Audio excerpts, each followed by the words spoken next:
Algimanto Kliučininko ūkyje, kuris yra Šilutės rajone, mes darėme parodojimą bandymą pašarų sauga, maisto sauga, kurio metu nustatėme, kad pašarai šiame ūkyje, kurie gaminami yra vietoje, pačiame ūkyje yra užsikrojėti mikotoksinais. Mes pradžioje bandymo sudarėme 2 grupės. Viena buvo kontrolinė, kita bandomoji, po 10 karvių kiekvienoje. Ir taip pat išbandėme mikotoksinų surišėją, kurio buvo duodama 1 kartą dienoje kiekvienai karviai. Taip pat tikėdamėsi, kad gausime poveikį kraujo rodikliams ir pieno kokybės rodikliams. Taip pat šiame ūkyje šis pats bandymas vyko 2 mėnesius, su paruošiamuoju laikotarpiu 3 mėnesius ir manome, kad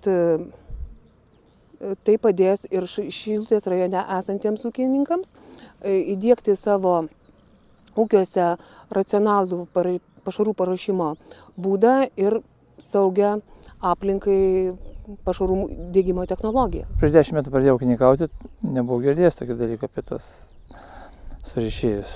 Nusprendžiau dalyvauti bandyme, todėl kad man atrodė, jog tai yra nauja, neištirta, įdomu ir bus ekonomiškai naudinga. Rajono ūkininkai turbūt nelabai gerai ir žino, kokius pašarus naudoja, kokius šeria.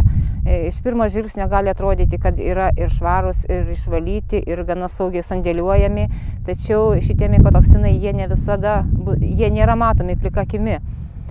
Tai va, šitas bandymas mūsų, šitas tyrimas mikotoksinų, tai jisai ir parodo, kad atrodo ir pačiam, ir gerame, tvarkingame ūkyje gali būti šitų mikotoksinų. Ir kaip rodė šitas bandymas, jų yra, kad ir labai minimalūs kiekiai, tačiau jų yra. Tai yra pavojinga sveikatai ir produktyvumui, ir reprodukciniam savybėm, ir galų gale pačiam maistui, pienui, mėsai, kas gali persiduoti žmonėms ir kaip gali sukelti ir lėtinės ligas, ir alergijas, ir vėžinius susirgymus netgi.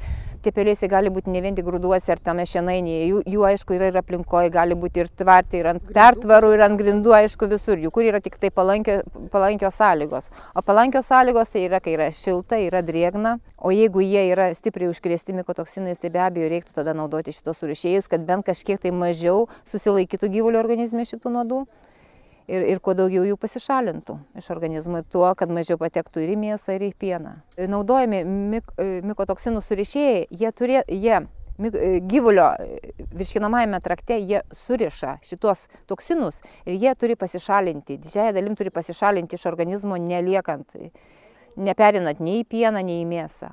Tai va, mūsų bandymas yra pažiūrėti, kiek daug jų pasišalina ir kokia dalis lieka. Pagal tos tyrimus, žiūrint, ką šiandien yra atlikta šiame ūkyje, matyt, reikės geriau dar išstudijuoti viską ir taikyti savo ūkyje.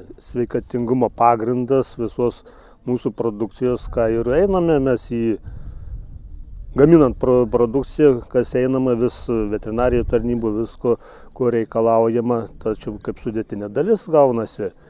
Ir tada reikia būtinai panaudoti tas, kas yra gera. Ir diegsime į savo ūkyje.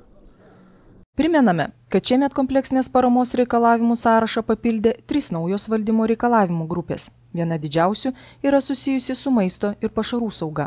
Maisto kontrolė turi atitikti šiuolaikinius reikalavimus, būti nuosekli, užtikrinti aiškų produktų kelią nuo gamintojo iki vartotojo.